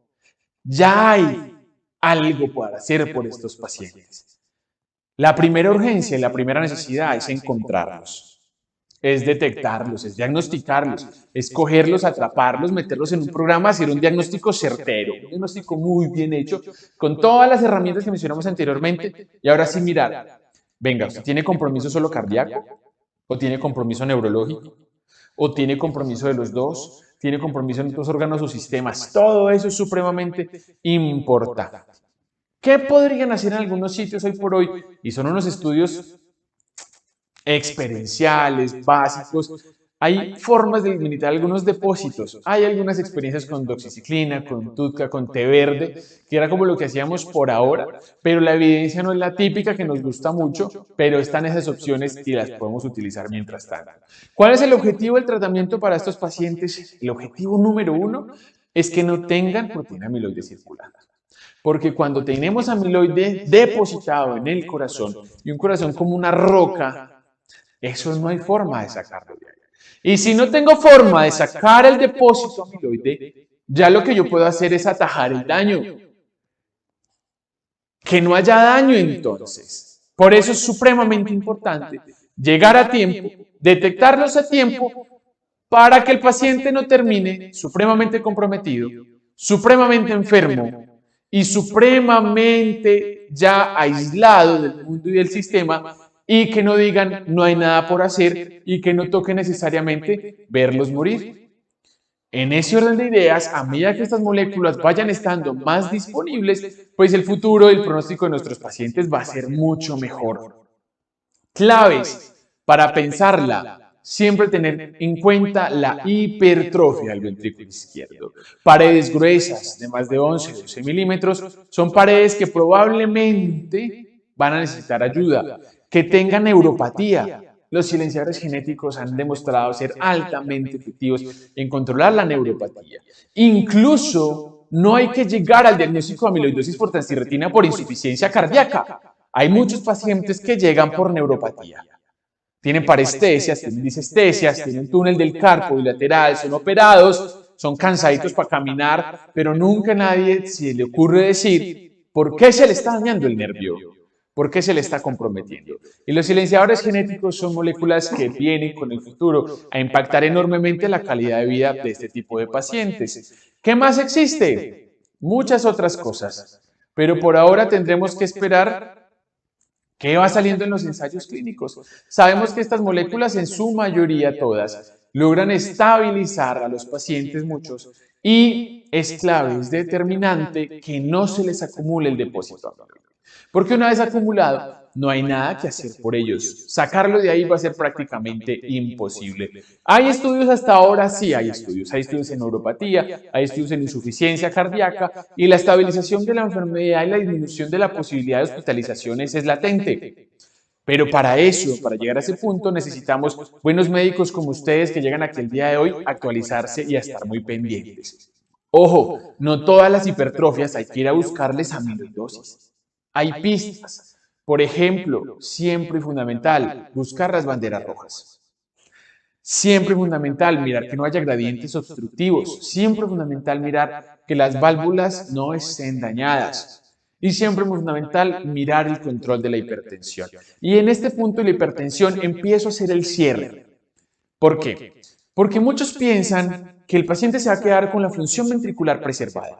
Pero lo que va a pasar con esos pacientes es que la fracción de eyección va a ir cayendo. Y en muchos casos los diagnosticamos con FEBI reducida. En ese orden de ideas, si yo cojo el diagnóstico a tiempo, puedo evitar que el paciente falle. Pero cuando me llega con fracción de eyección reducida, estos pacientes no responden igual a la terapia neurohormonal, a los 4 fundacionales, como el ARNI, el IECA, el mineralocorticoide antagonista, el beta bloqueador y demás. Toleran muy mal los beta bloqueadores, toleran muy mal el bloqueo neurohormonal, se hipotensan y se ponen muy malucos y no es el camino. El eje central del tratamiento de la insuficiencia cardíaca en estos pacientes viene de la mano de diuréticos para manejar la sobrecarga, el volumen y la congestión. Si hay sobrecarga, volumen o congestión, la perla fundamental del tratamiento de los diuréticos. Se les va a quejar mucho el paciente con el bloqueo neurohormonal, porque con el bloqueo neurohormonal lo que producen es mucha hipotensión y eso les produce mucha más malestar, mucha más debilidad, mucha frialdad y la calidad de vida de esos pacientes van a empeorar. Ese fue el caso de la paciente que les conté. La última que le hicimos el diagnóstico tenía fracción de eyección ya reducida del 30%, tenía ya mucha neuropatía, tenía ya muy mala calidad de vida y tenía muy mal pronóstico, pero sobre todo no tenía potencial rehabilitatorio. Por eso no le pudimos dar el tratamiento, porque ya tenía mucho depósito amiloide acumulado en todas partes, por ende, estabilizarlo o silenciarlo no le iba a aportar nada más, pues ya no toleraba ningún tipo de terapia y pasó a un plan de cuidado paliativos. A nuestra paciente, ¿qué le pasó? Le pasó lo que le pasó a Santiago Nazar. Le pasó que murió a los ojos de todos, a la vista de todos, y nadie pudo detenerla. Hoy, a estos pacientes les queda una esperanza, les queda un tratamiento, les queda una opción, pero está en manos de todos nosotros sospecharla, diagnosticarla, para así pensar que podemos ofrecerle un tratamiento y evitar que lleguen hasta ese punto. Mis queridos doctores, ha sido un placer estar aquí con ustedes el día de hoy. Muchísimas gracias a todos, espero que haya sido supremamente nutritivo e informativo esta sesión el día de hoy, agradecerle a PTC por la invitación y bueno, si tienen algunas preguntas yo creo que podemos pasar a responderlas. Muchísimas gracias por su atención.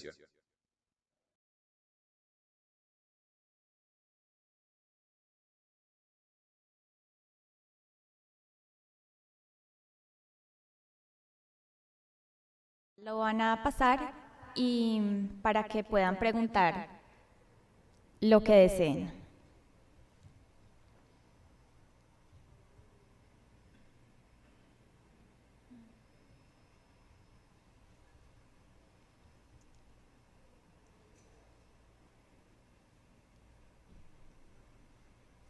Hola Nata, ¿cómo estás?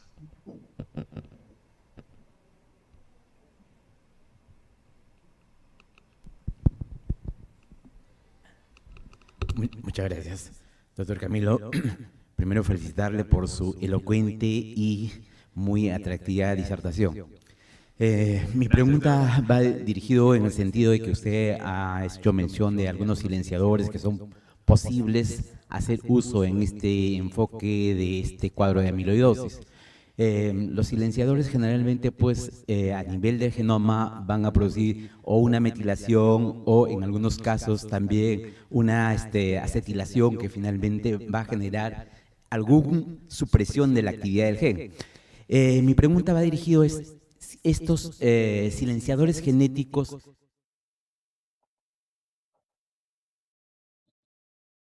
actividad también en otro tipo de producción de proteínas que pueden ser muy relevantes para la funcionalidad de la célula. ¿En qué situaciones se está viendo estos efectos asociados a estos silenciadores? Doc, me encanta su pregunta. Muchísimas gracias. Esto, mis queridos colegas, es la medicina del presente, no es la medicina del futuro. Los oncólogos son los que más lo usan hoy por hoy. Encuentran una mutación, este paciente tiene una mutación del JAK2, le dan un tratamiento por ahí y ya en el presente tenemos esta posibilidad. Entonces, ¿qué se ha visto con este tipo de moléculas, este tipo de tratamiento? Que tal vez lo que podría llegar a pasar es que se bajen un poco el número de las plaquetas. Pueden haber trombocitopenias leves, moderadas y en algún porcentaje pequeño puede haber trombocitopenias severas. Entonces la recomendación es hacer el monitoreo con el hemoleucograma, estar pendiente de las plaquetas, que no se reduzcan a rangos peligrosos. Pero por lo demás, en seguridad y en otro tipo de disfunciones o de daños en protección de alguna proteína o de alguna otra función celular, no ha habido ninguna señal. Antes la evolución ha sido completamente satisfactoria, sobre todo en lo que tiene que ver con la parte neurológica y la parte cardíaca. Porque evidentemente usted tener en la sangre circulando una proteína amiloide, que eso es casi como un cáncer, algo anómalo que se deposita y daña la función, pues solo va a terminar un desenlace perverso. Entonces, siempre que usted logre disminuir la proteína amiloide, va a tener algún tipo de éxito y en este caso, como consecuencia, solo podrá haber algo de trombocitopenia, que es lo que se ha encontrado con estas terapias, pero por lo general no es grave. Muchas gracias por la pregunta y por el comentario. Muy buenos días, doctor. Me uno a las felicitaciones del colega, realmente muy didáctica su presentación. Mi pregunta es la siguiente. Teniendo en cuenta que la amiloidosis es una enfermedad sistémica y que tiene usted mucha razón, hay factores genéticos como también secundarias, sobre todo en nuestro medio, que son enfermedades crónicas. La pregunta es si el comportamiento que ustedes han podido observar es igual tanto en la amiloidosis de causas genéticas con las secundarias, ese es punto uno. Y la segunda pregunta es, si teniendo en cuenta que es sistémica, ¿qué relación existe entre el avance en otros sistemas, como es el riñón, donde predominantemente uno de los datos iniciales empieza con proteinuria y a las finales terminamos con síndrome nefrótico más insuficiencia renal crónica terminal? ¿Qué relación hay con el avance desde el punto de vista cardiovascular? Doc, me encanta su pregunta, muy buena pregunta también. Vea, el tipo de afinidad de la proteína amiloide por el órgano cambia mucho con algunas mutaciones. Depende de la mutación que sea la que esté produciendo el amiloide normal, hay unas que tienen un predominio netamente neurológico, hay unas que tienen un predominio netamente cardíaco y hay unas que tienen un compromiso mixto. Técnicamente son muchas las mutaciones que se pueden presentar. De hecho, recientemente estamos reunidos en el Consenso Colombiano para hacer la monitoría y vigilancia de este tipo de pacientes. Y por eso en el acuerdo de lo que usted dice, como es una enfermedad que puede ser sistémica, es necesario el enfoque integral. Ver que no haya compromiso renal, porque cuando también hay compromiso renal asociado, el pronóstico también empeora paulatinamente. Luego ver si hay compromiso cardíaco. Y tal vez la mejor pauta para verlo sea con un ecocardiograma inicialmente y un péptido, y también ver el compromiso neurológico. Se sabe, por ejemplo, en las secundarias, como la AL, que el pronóstico ya es distinto, ya el tratamiento es distinto, van con quimioterapia, a veces hasta trasplantes de médula ósea, y obviamente mientras más órganos tengan comprometidos, el pronóstico es peor. En estas formas hereditarias depende mucho de la mutación. Y obviamente, cuando ya también hay compromiso renal, el pronóstico también cardiovascular es muy malo, porque son lechos microvasculares que ya están todos comprometidos, y si no frenamos a tiempo, esos depósitos que se van dando en cada órgano, pues finalmente el desenlace va a ser malo. Cuando nosotros hablamos en el consenso, esperar que el paciente tenga falla cardíaca para iniciar un tratamiento debe ser una estrategia que debe quedar atrás, porque si bien hay moléculas estabilizadoras del TTR que tienen estudio en falla cardíaca, qué chévere que lo tenga, pero pregúntame, yo no quiero que mi paciente tenga falla cardíaca.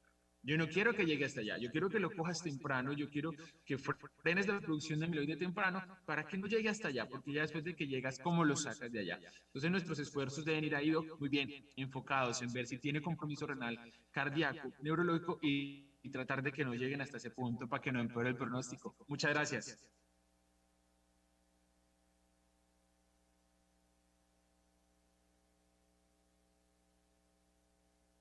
Doctor Giraldo, hay una pregunta en el Mientras- chat sobre Sí, ahí muerte la estaba viendo, súbita Nata, secundaria a de las arritmias. Doc, gracias por preguntarlo. Muy importante. Estos pacientes desarrollan muchos tipos de arritmias porque el sistema eléctrico cardíaco se ve infiltrado también. Entonces, ojo, cuando desarrollan fibrilación auricular por amiloidosis, el chat VAS no importa. Sí o sí todos van anticoagulados porque su riesgo embolígeno es muy alto. Entonces, siempre debemos anticoagularlos. Pueden hacer distintos tipos de arritmias ventriculares, taquicardia ventricular e incluso fibrilación ventricular. Cuando ya han desarrollado más compromiso cardíaco y más disfunción ventricular es cuando aparece la muerte súbita.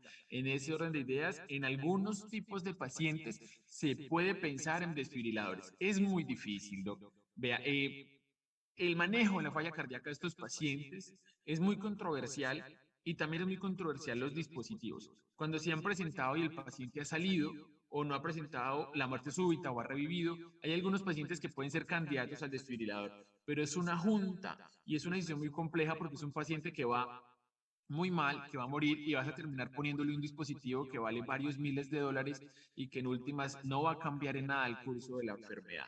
Entonces, son decisiones difíciles que la invitación es a que se haga una visión multidisciplinaria y se haga una decisión por consenso.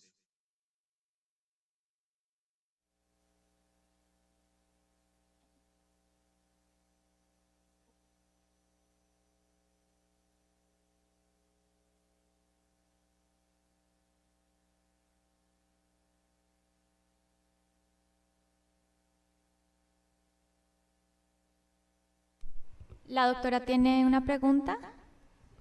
Ya le busco el micrófono. Es la doctora que está acá.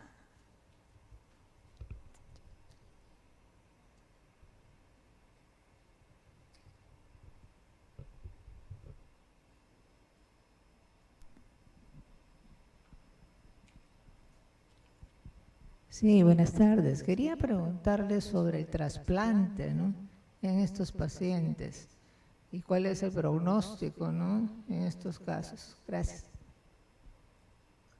Gracias, Doc, por la pregunta. Lo que se hacía antes, precisamente los pacientes con ese tipo de amiloidosis, era hacerles trasplante de hígado. Cuando no había un compromiso importante, sistemático, no había compromiso final de algún órgano blanco y se detectaba a tiempo la enfermedad y la enfermedad progresando, se pensaba en trasplantarlos y se le hacía trasplante de hígado, pero el pronóstico era muy malo y la sobrevida era muy mala. A medida que las escuelas de trasplante han mejorado, la técnica y el seguimiento post mejoró de forma importante, pero sigue siendo muy malo. En la amiloidosis AL o en las secundarias, obviamente depende de la enfermedad secundaria que sea la que esté generando el problema.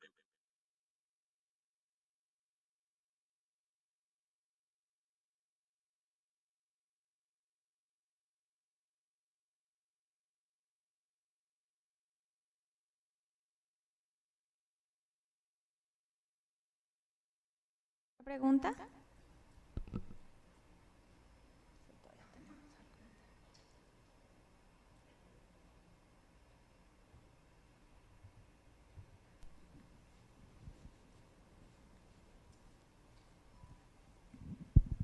Muy amable, doctor Camilo, nuevamente para comentar su apreciación en relación a los asuntos relacionados a células madre y su edición genética, sabiendo que hoy por hoy ya se hacen ediciones genéticas utilizando la técnica CRISPR-Cas9.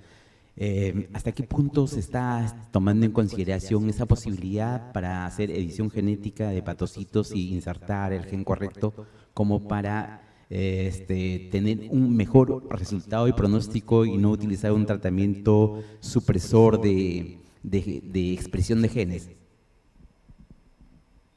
Doc, esa es la misión al futuro. Para allá vamos. Ha tenido ciertos tropiezos, que es lo que nos tiene alerta y básicamente la respuesta a su pregunta es paciencia. Hay que esperar a largo plazo qué es lo que va a pasar. Le voy a contar qué ha pasado un poco en nuestra área cardiológica.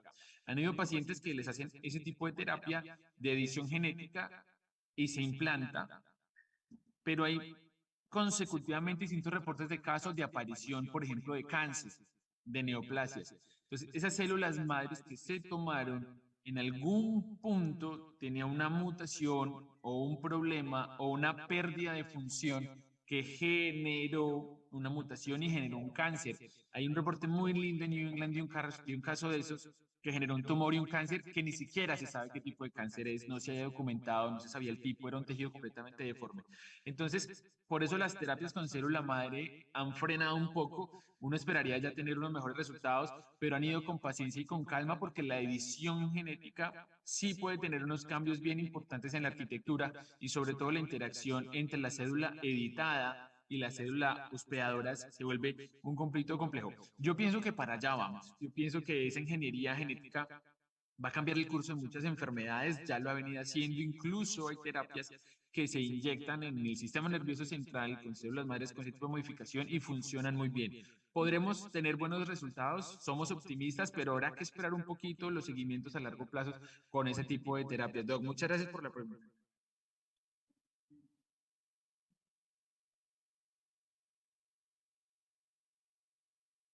Que ya no hay más preguntas en el auditorio, doctor. Muchísimas gracias por conectarse a responder todas las preguntas. Muchísimas gracias a ustedes por toda la asistencia. Y espero, Nata, pues, muchas gracias a si ti, desean a todos algo los más, doctores que están estoy por ahí para encantado preguntar. de saludarlos, de verlos, de las preguntas, y espero que cada vez que vean un paciente en su consulta puedan pensar que esa enfermedad puede estar, y así poco a poco van a ir apareciendo los casos. Hasta una próxima ocasión.